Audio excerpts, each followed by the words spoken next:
बिस्मिल्लाहिर्रहमानिर्रहीम। अस्सलामुअलैकुम dear students, कैसे हैं बेटा आप लोग। उम्मीद है अल्लाह तबारक व तआला की रहमत के साए में आप लोग खैर व आफियत से होंगे। आपका मैथमेटिक्स टीचर गुलजार अहमद लेक्चर नंबर 102 के साथ हाजिर है। जी बेटा, इससे प्रीवियस लेक्चर में हमने एक्सरसाइज 7.4 को कंप्लीट कर लिया था। आज बेटे हम स्टार्ट करने जा रहे हैं नेक्स्ट एक्सरसाइज 7.5, जिसमें बेटा वर्ड प्रॉब्लम दिए गए हैं। आइए देखते हैं अकॉर्डिंग टू स्मार्ट सिलेबस कौन से हमें क्वेश्चन दिए गए हैं और उन्हें किस तरह से सॉल्व किया जा सकता है। जी बेटे, एक्सरसाइज 7.5 है, वर्ड्स प्रॉब्लम है। बेटा वर्ड्स प्रॉब्लम स्टार्ट करने से पहले हमें बेटा कंसेप्ट को अंडरस्टैंड करना होगा, angle of elevation and angle of depression को। तो जी बेटा आप देख सकते हैं कि ये एंगल ऑफ एलिवेशन और एंगल ऑफ डिप्रेशन का कंसेप्ट कुछ यूँ है कि ये हमारे पास एक ऑब्जर्वर खड़ा हुआ है और ये इसका आई लेवल है और इसे हम हॉरिजॉन्टल कह रहे हैं, लाइन है जो इसके आई से पास कर रही है। और हॉरिजॉन्टल लाइन के अगर अबव कोई चीज़ है जिसको आपने देखना है, से यहाँ पर ये एरोप्लेन है हमारे पास, तो आपने इस एरोप्लेन को देखना है तो जाहिर है आपको अपने जो फेस को थोड़ा ऊपर उठाना पड़ेगा। जब आप ऊपर की तरफ उठाएंगे तो तभी आप अपने से ऊपर किसी चीज़ को देख पाएंगे।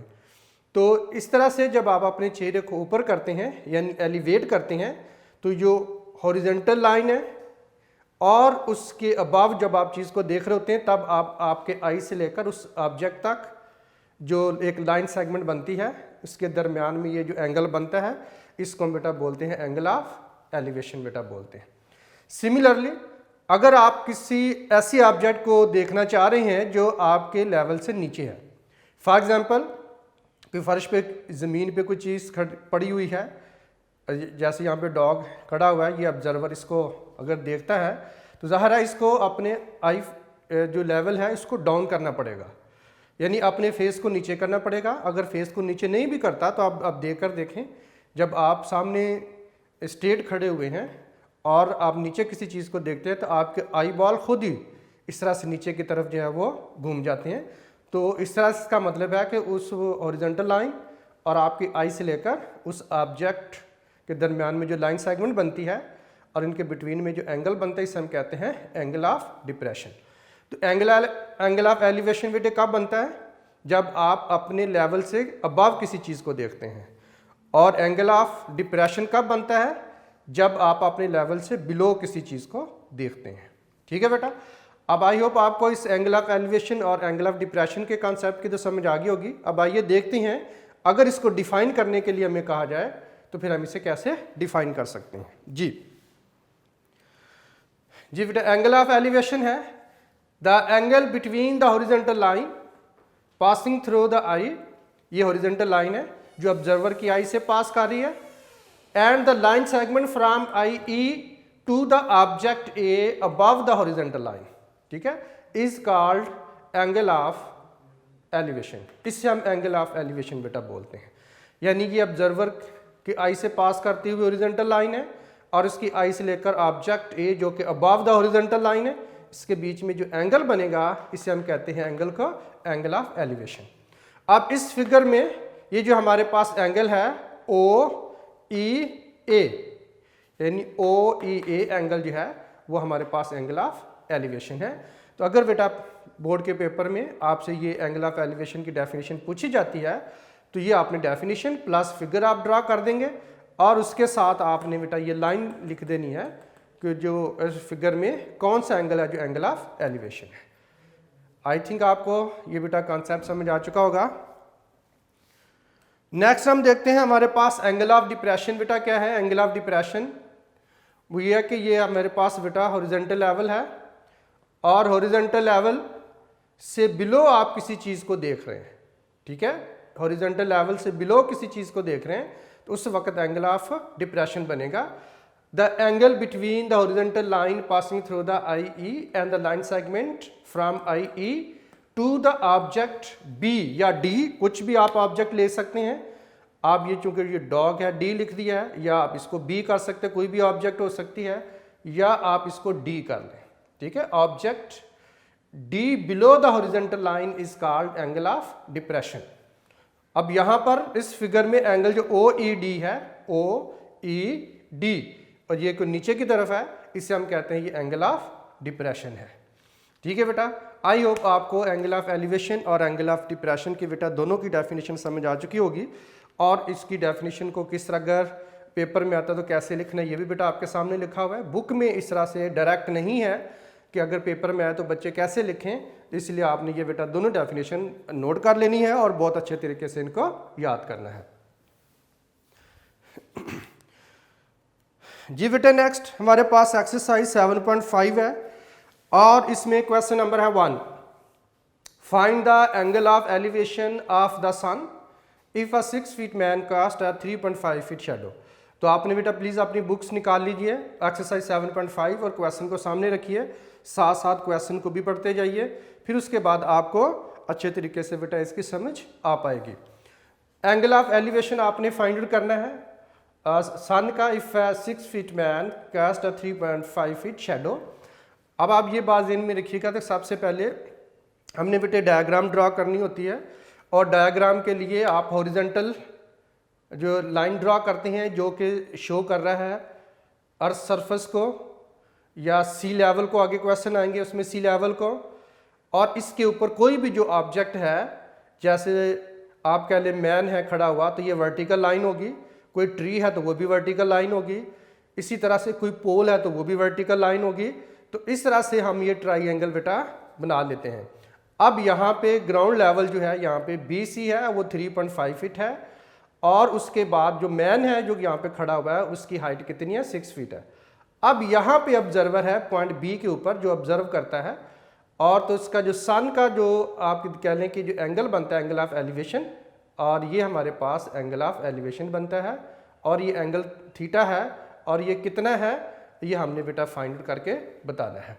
अब 6 फीट मैन 3.5 फीट का शेडो बना रहा है, तो ज़ाहिर है शेडो जो है वो ग्राउंड लेवल पर बनता है, तो ग्राउंड पर ही बनता है, तो इसलिए हम ये वाली जो हमारे पास साइड होगी हम इसे शेडो कंसीडर करेंगे। ठीक है जी। अब फ्रॉम द फिगर, ये फिगर आपके पास आ रही है, अब आप इसमें देखिए कि हाइट ऑफ मैन कितनी है, AC। अब AC वो हाइट कितनी है, 6 फीट, आप इसको लिख लेंगे। उसके बाद लेंथ ऑफ शेडो, शेडो की लेंथ यहाँ पर फिगर में देखें BC है, और ये BC कितनी है, 3.5 फीट, आप बेटा लिख लेंगे। उसके बाद आपको फाइंड आउट करना है angle of elevation, angle of elevation कितना है, थीटा है, और ये अननोन है, ये इसकी वैल्यू हमने फाइंड आउट करके बतानी है यूजिंग द फैक्ट। अब देखें कि ये हमारे पास परपेंडिकुलर बेटा गिवन है जो कि 6 फीट है, और इधर ये बेस बनता है। एंगल थीटा के सामने वाली साइड परपेंडिकुलर है, और ये नीचे साइड क्या आ जाएगी, बेस आ जाएगी। अब देखें कि ये हमारे पास है परपेंडिकुलर, और ये नीचे हमारे पास जो साइड है ये क्या है, बेस है। अब आप ऐसी रेशियो ज़हन में लाइए जिसमें परपेंडिकुलर और बेस दोनों आते हैं, परपेंडिकुलर ओवर बेस। ये बेटा हमने पढ़ा हुआ है कि जो हमारे पास होता है टेंजेंट थीटा होता है, tangent theta is equal to होता है परपेंडिकुलर ओवर बेस के बेटा इक्वल है। अब परपेंडिकुलर ओवर बेस के इक्वल है, तो दैट्स वाई हम इस ट्राइंगल के ऊपर जो ट्राइंगल ABC है tan थीटा की रेशियो अप्लाई कर देंगे। अब इसके मुताबिक परपेंडिकुलर कौन है, AC, और बेस कौन है, BC, इसलिए tan theta is equal to आ जाएगा AC ओवर BC। अब AC की वैल्यू कितनी है जी हमारे पास, आप देख सकते हैं 6 फीट है बेटा, और शेडो की लेंथ कितनी थी BC, बेस यहाँ पे 3.5 है। अब दोनों के यूनिट फीट हैं, तो वो कैंसिल हो जाएंगे, इसलिए वो यूनिट यहाँ पे लिखने की ज़रूरत नहीं है। अब आपके पास बेटा आ जाएगा tan theta is equal to 6 over 3.5 बेटा आ जाएगा।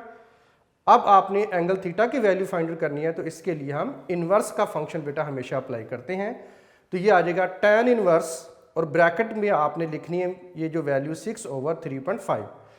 अब आइए हम देखते हैं कि इसकी वैल्यू को किस तरह से एवेल्यूएट किया जा सकता है। इसके लिए बेटे आपने कैलकुलेटर यूज़ करना है, ये आपके सामने ये कैलकुलेटर है। आप शिफ्ट का बटन प्रेस करके तो tan का बटन प्रेस करेंगे, तो इसके बाद आप देखेंगे कि कैलकुलेटर की स्क्रीन पे आपको tan इनवर्स का फंक्शन आ रहा है, साथ ब्रैकेट स्टार्ट हो चुकी है। आप लिखेंगे 6 डिवाइडेड बाय 3.5 और ब्रैकेट क्लोज कर देंगे आप। ठीक है बेटे, अब bracket close is equal to, तो यह मेरे पास बेटा आंसर आ रहा है 59.74 3, 5, 6 एंड सो ऑन समथिंग को और आगे डिजिट्स बेटा आ रहे हैं। अब राउंड ऑफ करके अगर इससे लिखो तो 59.7436 है। अब 2 डिजिट तक अगर राउंड ऑफ करोगे तो ये हमारे पास 59.74 बेटा डिग्री आ जाएगा। तो ये एंगल आपके पास किस में आ जाएगा, डिग्रीज में आ जाएगा। तो दस so the length of so the angle of elevation of sun is 59.74 degree. तो ये बेटा हमारे पास क्वेश्चन नंबर 1 इस तरह से कंप्लीट हो जाता है। आई होप आपको इस क्वेश्चन नंबर 1 की बहुत अच्छे तरीके से समझ आ चुकी होगी।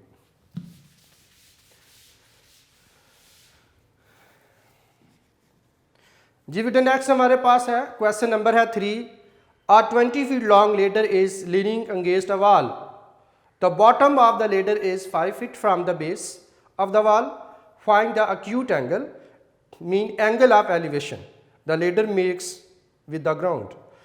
अब देखें कि हमारे पास ये बेटा ग्राउंड लेवल है और ये जो वर्टिकल यहाँ पे लाइन हमने ड्रा की है ये वाल है। तो जब आप लेडर को इसके अंगेस्ट रखते हैं तो इसी तरह से रखा जाता है ना। तो अब यहाँ पर लेडर की जो लेंथ है वो बेटा कितनी बताई है, 20 फीट है। तो ये लेडर आ जाएगी, लेडर की लेंथ 20 फीट हो जाएगी। अब ये जो इसका जो फुट है लेडर का, ये वाल की बेस से कितने डिस्टेंस पर है, 5 फुट के डिस्टेंस पर है। तो इस तरह से हमारे पास ABC एक बेटा ट्राइंगल बन जाती है कि जो कि हमने फाइंड आउट करके बतानी है। ठीक है जी। अच्छा जी, अब इसमें जो पूछा गया है एंगल ऑफ एलिवेशन बेटा हमसे पूछा गया है। ठीक है, तो एंगल ऑफ एलिवेशन जो हमसे पूछा गया है वो ये थीटा एंगल हमने बताना है जी। जी बेटे अब आप ये देखिए कि ये ट्राइंगल, सबसे पहले आप लिख लें distance of ladder from the wall कितना है, BC 5 फीट लिख लेंगे आप। एंगल ऑफ एलिवेशन थीटा हमने फाइंड आउट करके बताना है। अब यूजिंग द फैक्ट कौन सा यूज़ करना है जी बेटा।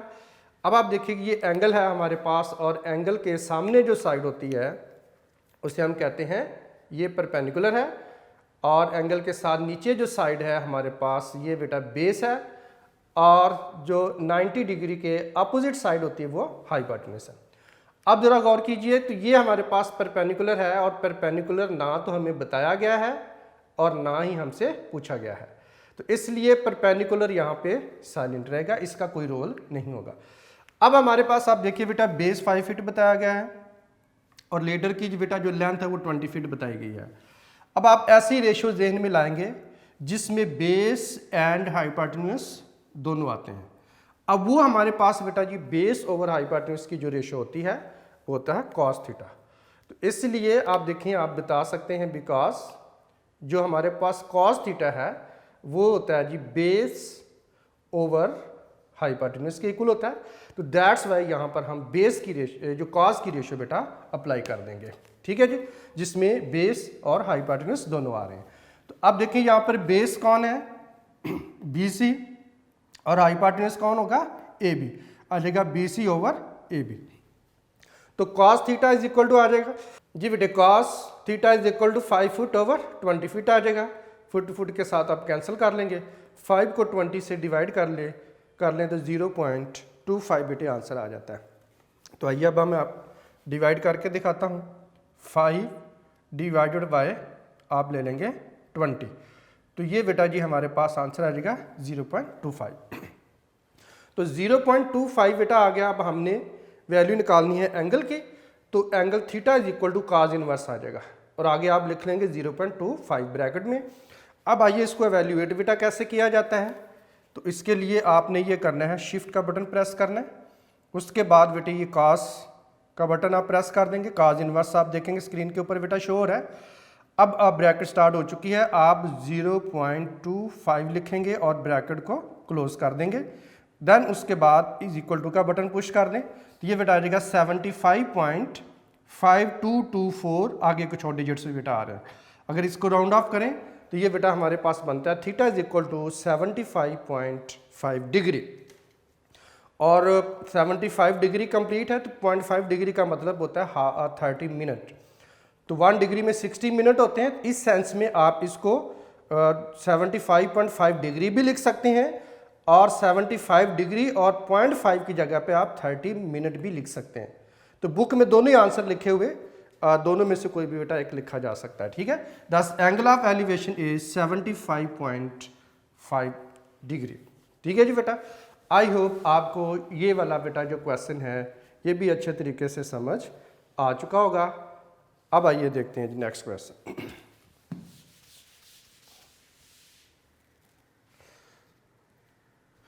जी बेटे नेक्स्ट क्वेश्चन है, क्वेश्चन नंबर है 4 हमारे पास जी। क्वेश्चन नंबर 4 में the base of rectangle is 25 feet and height of rectangle is 13 feet. Find the angle that the diagonal of the rectangle makes with the base. जी बेटा ये हमारे पास एक हमने रेक्टेंगल बना लेनी है। रेक्टेंगल जब आप बना लेंगे आपको पता है रेक्टेंगल के हर वर्टेक्स पे एंगल 90 डिग्री का होता है, तो इसलिए जब बी पर भी एंगल बेटे 90 डिग्री का ही होगा। तो जब आप ए को सी के साथ ज्वाइन करते हैं तो ये बन जाता है डायगोनल, और हम इसको बेस ले लेते हैं ए बी को जो कि 25 फीट है, और ये ए सी इसका होगा डायगोनल। अब डायगोनल बेस के साथ जो एंगल बना रहा है वो एंगल बेटा थीटा है, और इसकी जो विड्थ है वो है 13 फीट है। ठीक है बेटा, अब लेंथ 25 है, विड्थ इसकी 13 फीट है। तो यही आपने डाटा बेटा लिखना है। Base of rectangle A B कितना है 25 फीट लिख लेंगे। हाइट ऑफ रेक्टेंगल जो है वो बी सी 13 फीट लिख लेंगे। Diagonal A C is taken. Angle between diagonal and base जो है वो थीटा है, ये अननोन है, ये बेटे हमने फाइंड आउट करके बताना है। अब आप देखिए कि फिगर को कि ये हमारे पास बेस है, इसे हम बेस क्या लेते हैं, और ये एंगल के सामने जो हमारे पास साइड आ रही है ये परपेंडिकुलर है। अब आप देखें कि बेटा हमारे पास बेस एंड परपेंडिकुलर के बारे में हमसे पूछा जा रहा है। अब बेस और परपेंडिकुलर दोनों गिवन है और एंगल थीटा हमने फाइंड आउट करके बताना है। अब आप साइन कॉस टैन तीनों रेशो में से ऐसी रेशो ज़हन में लाइए जिसमें बेस एंड परपेंडिकुलर दोनों आते हो, तो वो है बेटे टैन थीटा। बिकॉज जो टेंजेंट थीटा होता है वो हमारे पास होता है परपेंडिकुलर होता है, और ओवर में हमारे पास क्या होता है बेस होता है। तो दैट्स वाई परपेंडिकुलर और बेस वाली रेशो यानी टैन थीटा हम अप्लाई कर देंगे। तो बेस परपेंडिकुलर हमारे पास बी सी है और इसका जो बेस है वो ए बी है। अब बी सी की वैल्यू कितनी है 13 है, और ओवर में आ जाएगा 25 फीट है। फिट लिखने की जरूरत नहीं है, वो लिखेंगे भी तो कैंसिल हो जाएगा। अब आपने बेटा एंगल थीटा की वैल्यू निकालनी है, तो हम इसका टैन इनवर्स कर लेंगे। तो टैन इनवर्स बेटा हम पहले भी कर चुके हैं। अब आइए देखते हैं दोबारा किस तरह से इसका आंसर निकालेंगे हम। तो ये हमारे पास बेटा कैलकुलेटर है, शिफ्ट का बटन प्रेस करेंगे आप, उसके बाद आपने टैन का बटन प्रेस करना है, तो आप देखेंगे आपके पास टैन इनवर्स लिखा हुआ आ रहा होगा। ठीक है जी। अब ब्रैकेट स्टार्ट हो चुकी है, आपने लिखना है 13 डिवाइडेड बाय 25 लिखेंगे और ब्रैकेट को बेटा क्लोज कर देंगे और इज इक्वल टू का बटन पुश करेंगे, तो ये 27.4744 3163 इस तरह से कुछ और भी डिजिट्स आ रहे हैं। ठीक है, तो आपने 2 डिजिट्स तक आप इसको रख लें, बाकी आप यहाँ से छोड़ दें। तो ये बेटा आ जाएगा 27.47 डिग्री में बेटा आ जाएगा हमारे पास इसका आंसर। अब आप इसको लिख सकते हैं दस angle between the base and diagonal is 27.47 degree. ठीक है जी बेटा। तो इस तरह से ये क्वेश्चन नंबर 4 जो कि रेक्टेंगल के बारे में था, रेक्टेंगल का जब डायगोनल आप बेटा ड्रॉ करते हैं तो ये 2 हमारे पास राइट एंगल ट्राइंगल बन जाती हैं। तो राइट एंगल ट्राइंगल में हमने टेंजेंट थीटा की रेशियो अप्लाई की है, जिससे टैन इनवर्स का फंक्शन अप्लाई करके हमने एंगल की वैल्यू निकाल ली है। आई होप आपको ये क्वेश्चन समझ आ चुका होगा।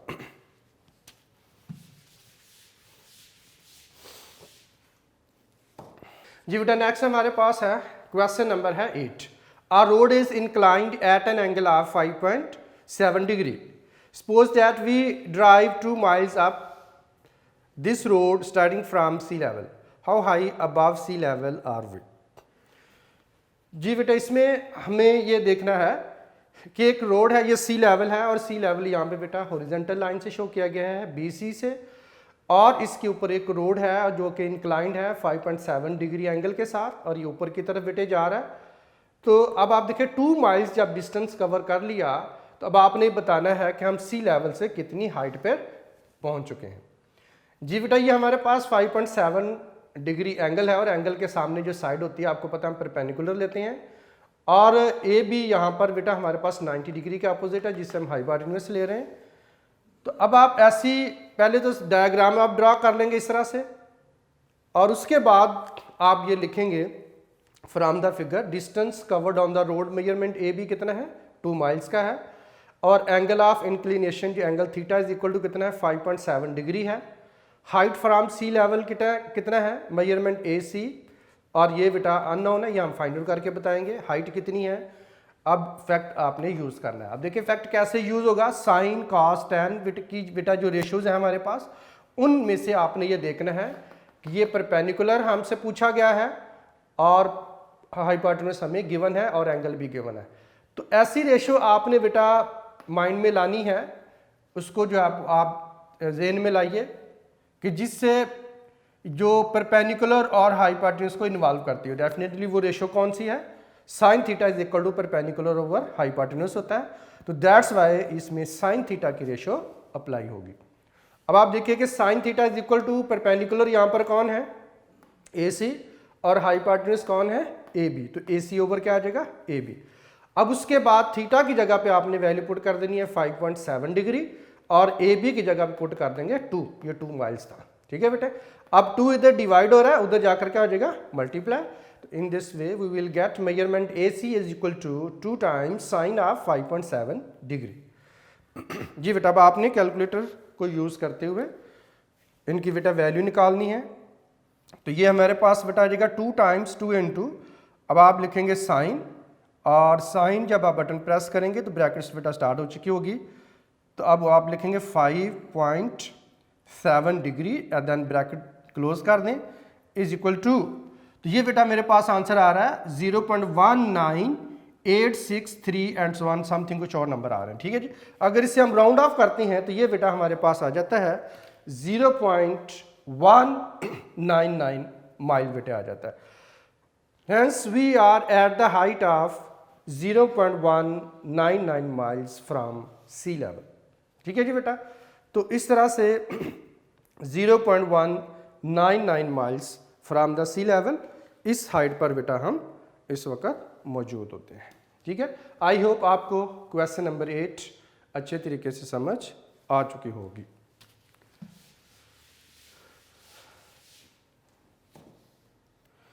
जी बेटे नेक्स्ट हमारे पास क्वेश्चन है, और ये है question number 9।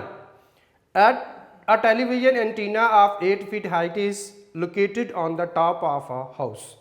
From a point on the ground, angle of elevation to the top of the house is 17 degree and angle of elevation to the top of antenna is 21.8 degree. Find the height of the house.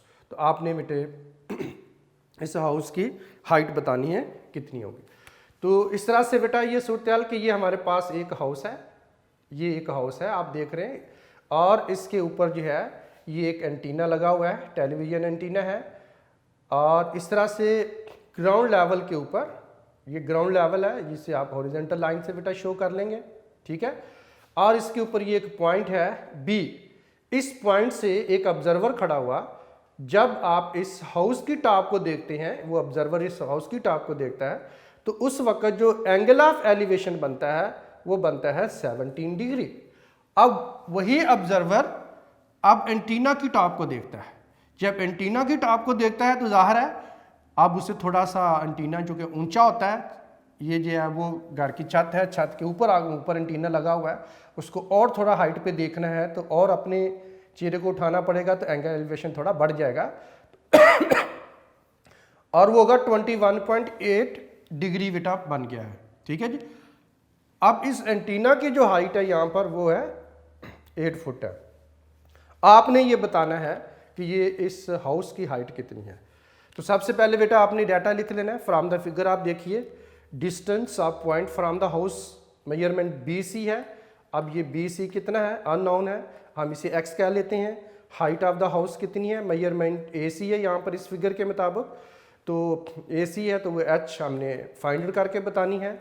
उसके बाद height of antenna है, measurement AD, यहाँ से आप देख सकते हैं AD वो कितनी 8 फीट है। Angle of elevation of the top of house, house की टॉप को जब देखते हैं आप वहाँ स्टेटमेंट से भी देख सकते हैं, और वो एंगल कितना है दिया हुआ है, वो 17 डिग्री है जी, ठीक है बेटा। अब उसके बाद टॉप ऑफ एंटीना, एंटीना की जो टॉप का एंगल है, angle of elevation of top of antenna कितना है जी 21.8 बेटा डिग्री है। जब आपने ये लिख लिया, लिखने के बाद अब आप ये बेटा आपने अप्लाई करना है। यहाँ पे हमारे पास 2 राइट एंगल्स ट्राइंगल्स बेटा नज़र आ रही है हमें। एक राइट एंगल ट्राइंगल है जिसमें आप ACB कह सकते हैं, दूसरे में DCB कह सकते हैं, ठीक है जी। एक हमारे पास ये छोटे वाली ट्राइंगल है और एक ये बड़े वाली है, और दोनों ही राइट एंगल ट्राइंगल है। तो ये दोनों ही राइट एंगल ट्राइंगल के ऊपर हमने बेटा tan थीटा की रेशो अप्लाई करनी है, ठीक है जी।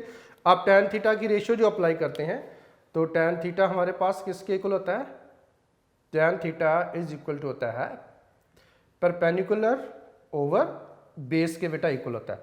अब यहाँ पर देखिए परपेंडिकुलर, पहले हम देखते हैं ट्राइंगल ABC में। इन द ट्राइंगल ABC, ये जो छोटे वाली ट्राइंगल है ABC में, तो ये परपेंडिकुलर हमारे पास यहाँ पर कौन है, AC है, और बेस इसका बेटे BC है, इसलिए AC ओवर BC आ जाएगा और ये आ जाएगा tan 17 डिग्री। अब उसके बाद आपने लिखना है tan 17 degree as it is लिख लेंगे, और AC की जगह पर ये हमने AC का नाम रखा था H, तो अब यहाँ पर ये हाइट H पुट कर देंगे, और उसके बाद हमने BC का नाम रखा था X, ये X रखा हुआ है और इसकी जगह पे आप X लिख लेंगे जी बेटे। ये आप देखें कि X इधर डिवाइड हो रहा है, उधर जाके आप मल्टीप्लाई करोगे तो tan 17 डिग्री उधर मल्टीप्लाई हो रहा था, इधर लाकर डिवाइड कर देंगे, आ जाएगा 1/tan ऑफ 17 डिग्री, और इनटू हमारे पास क्या आ जाएगा H बेटा आ जाएगा। अब आपने सबसे पहले इसकी वैल्यू निकालनी है, इसको एवेल्यूएट करना है कि ये हमारे पास 1/tan 17 डिग्री किसके इक्वल होता है जी बेटा। अब आइए इसके लिए आपने इसको लिखना है 1 डिवाइडेड बाय, तो ये हमारे पास बेटा जी आ जाएगा tan ऑफ 17 डिग्री। 17 डिग्री जब आएगा तो ये हमारे पास आ जाता है बेटा 708 है, राउंड ऑफ करेंगे तो 71 बेटा आ जाएगा हमारे पास, ठीक है जी।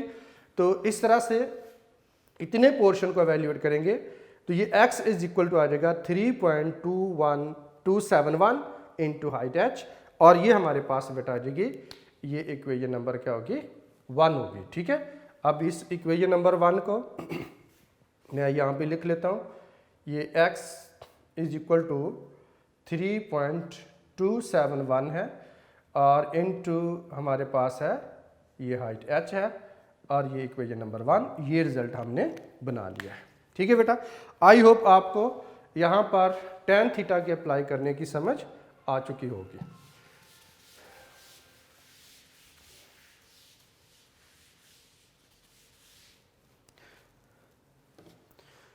जी बेटे नेक्स्ट हम इसको देखते हैं, बाकी जो दूसरे वाला पार्ट है। Now in right angle triangle DBC, अब ये हमारे पास है D, B एंड C, और DBC राइट एंगल ट्राइंगल में अगेन हमने बेटा टेंजेंट थीटा ही अप्लाई करना है, और जैसा कि हमें पता है कि tan थीटा किसके इक्वल होता है, tangent theta is equal to perpendicular over base के इक्वल होता है। अब इस ट्राइंगल में, और जो बेटा DC है ये हमारे पास, या CD है परपेंडिकुलर है, और BC हमारे पास क्या है बेस है, तो दैट्स वाई हम इसको लिखेंगे tan 21.8 डिग्री, क्योंकि इस वक्त ये एंगल कितना है 21.8 डिग्री है एंटीना की टॉप के साथ ये एंगल जी बेटे। अब हमारे पास है in now in right angle triangle DBC, और ये DBC हमारे पास बेटा एक राइट एंगल ट्राइंगल बनती है। अब इसमें हम देखेंगे, और ये इसमें जो एंगल ऑफ एलिवेशन है वो 21.8 डिग्री है, क्योंकि ये एंटीना की टॉप को बेटा देखा गया है, तो दैट्स वाई ये 21.8 डिग्री अब एंगल लिया जाएगा। अब देखिए इसमें भी हम बेटा tan थीटा की रेशियो अप्लाई करेंगे। tan थीटा की जो रेशियो है वो परपेंडिकुलर ओवर बेस के इक्वल होती है, तो परपेंडिकुलर यहाँ पर कौन है CD या DC होगा, और बेस यहाँ पर बेटे अगेन BC ही है, दैट्स वाई हम लिखेंगे 21.8 degree is equal to measurement CD over BC। अब ये जो CD ओवर BC है हमारे पास, अब जरा गौर कीजिए कि ये जो CD है इसके 2 पार्ट हैं, C से लेकर D तक जो है इसके 2 पार्ट्स हैं। आप ये देखिए A से लेकर सी से लेकर बी तक है, फिर बी से लेकर डी तक है। यानी हम ये कह सकते हैं कि जो मेजरमेंट सी डी है इसके 2 पार्ट्स हैं। एक पार्ट हमारे पास ये वाला ए डी है और एक हमारे पास जो पार्ट है वो जो है वो ए सी है। ठीक है जी। अब हम इसको ये लिख सकते हैं, ये मेजरमेंट ए डी वाला पार्ट है और प्लस उसके बाद हमारे पास ये वाला नीचे वाला पोर्शन है जो कि मेजरमेंट ए सी है। ठीक है बेटा। अब इसलिए हमने ये किया कि सी डी की जगह पे रिप्लेस कर दिया है ए डी प्लस ए सी, इसके दोनों पार्ट लिख दिए हैं। ठीक है। अब फिगर में आप देखिए ए डी कितना है, ए डी 8 था, तो दैट्स वाई इस ए डी की जगह पे हम क्या लिख देंगे, 8 लिख देंगे। और ए सी हमारे पास कितना है, ये हाउस की हाइट है, ये हमने फाइंड आउट करनी थी, इसकी जगह पे हमने एच लिख दिया। ठीक है जी। अब उसके बाद हमारे पास ओवर में आ रहा है बी सी, और बी सी किसके इक्वल है, आप फिगर में देख सकते हैं ये एक्स के इक्वल था, तो एक्स के इक्वल हमने लिया हुआ है। तो इस तरह से ये हमारे पास जो है वो 21.8 डिग्री जो है वो 8 प्लस एच ओवर एक्स बन जाता है। अब आपने ये बेटा देखना है कि हमारे पास एक्स की value from equation number 1, equation number 1 में ये आप देखें कि जो एक्स की वैल्यू हमारे पास कितनी थी, 3.271 इंटू एच थी, और ये वाली वैल्यू हम एक्स की जगह पे यहाँ पे पुट कर देंगे। ये एक्स है, इसकी जगह पे इसकी वैल्यू पुट कर देंगे, और ये 8 plus H as it is ही रहेगा, और एक्स की जगह पे 3.271 इंटू एच ये बेटा आ जाएगा। और साथ ही हमने क्या करना है कि 21.8 डिग्री की वैल्यू हमने निकाल लेनी है। तो अब आइए आप देखते हैं इसकी बेटा वैल्यू कितनी बनती है हमारे पास। ये आ रहा है जी, tan का बटन प्रेस कीजिए और उसके बाद आप लिखेंगे 21.8 डिग्री है, तो ये बेटा आ जाए 0.3 और उसके बाद 999714641 आ रहा है। तो इसे राउंड ऑफ जब करते हो तो ये बेटा हमारे पास 0.40 आ जाता है। ठीक है जी। तो इस तरह से बेटा हमने x की जगह पर इसकी वैल्यू भी पुट कर ली। अब ये हमारे पास रिलेशन, ये इक्वेशन बन जाती है। अब इस इक्वेशन को आपने इस तरह से सॉल्व करना है कि आप h की वैल्यू फाइंड आउट करना है। तो इसके लिए बेटा हम ये करते हैं कि 3.271 इंटू एच है, इधर डिवाइड हो रहा है, उधर जाकर क्या हो जाएगा, मल्टीप्लाई। तो हम इसको इधर ले जाकर मल्टीप्लाई कर देंगे। तो आप देख सकते हैं यहाँ पे 0.4 को हमने मल्टीप्लाई कर दिया है, इधर 8 प्लस एच ही रहेगा। अब उसके बाद हमने बेटा यहाँ पे ये करना है कि आपने 0.40 को 3.271 के एच के साथ भी मल्टीप्लाई कर देंगे। ये बेटे जब हम मल्टीप्लाई करते हैं तो ये हमारे पास आ जाएगा 0.40 है मल्टीप्लाइड बाय 3.271 के साथ जब मल्टीप्लाई किया तो ये बेटा हमारे पास आ जाता है 1.3084 आ जाता है। तो 1.3084 और साथ ही एच एज इट इज ही लगा रहेगा। जी बेटा अब हमने ये करना है कि ये जो एच ये हमारे पास इधर प्लस हो रहा था, हम साथ ही उधर शिफ्ट करेंगे तो उधर जाकर एच क्या हो जाएगा, माइनस हो जाएगा। जी बेटा अब हमने ये करना है, इन दोनों में से एच की वैल्यू को आपने एच को कॉमन निकाल लेना है। एच बेटा जब कॉमन निकालेंगे तो 1.3084 आ जाएगा और माइनस बेटा आ जाएगा 1।